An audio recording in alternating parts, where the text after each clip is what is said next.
एक बार की बात है, एक जैन भिक्षु था जो बौद्ध धर्म के नियमों का बहुत बड़ा अनुयायी था और उसने जीवन भर उसका पालन किया।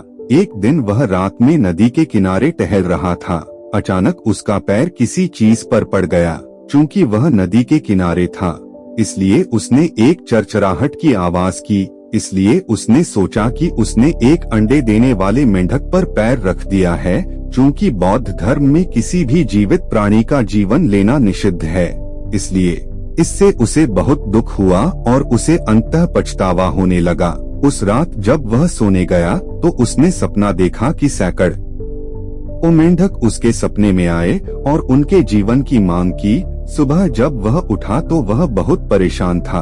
वह फिर से नदी के किनारे मृत मेंढक को देखने गया, लेकिन जब वह उस स्थान पर पहुंचा तो उसने पाया कि जिस चीज पर उसने पैर रखा था वह एक पका हुआ बैंगन था। जब उसने उस पर पैर रखा तो चरचराहट की आवाज उत्पन्न हुई।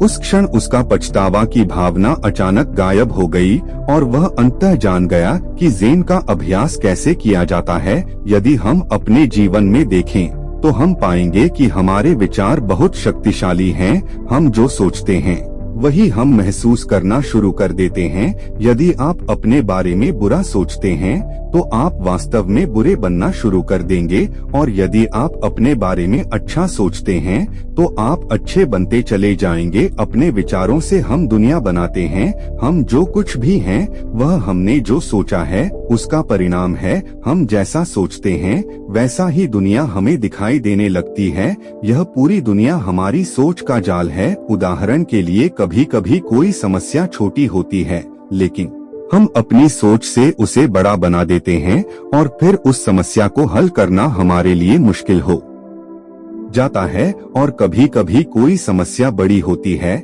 लेकिन जब हम उसे छोटा मानने लगते हैं तो वही कठिनाई वास्तव में हमारे लिए हल करना आसान हो जाती है। आप स्थिति को वैसे ही देखने लगते हैं जैसा आप सोचते हैं। यदि आप सकारात्मक सोचते हैं तो आपको पूरी दुनिया सकारात्मकता से भरी दिखाई देगी, और यदि आप नकारात्मक सोचते हैं तो पूरी दुनिया आपको नकारात्मकता से भरी दिखाई देगी। इसलिए अपने मन को हर चीज में अच्छाई देखने के लिए प्रशिक्षित करें। सकारात्मकता एक विकल्प है। आपके जीवन की खुशी आपके विचारों की गुणवत्ता पर निर्भर करती है।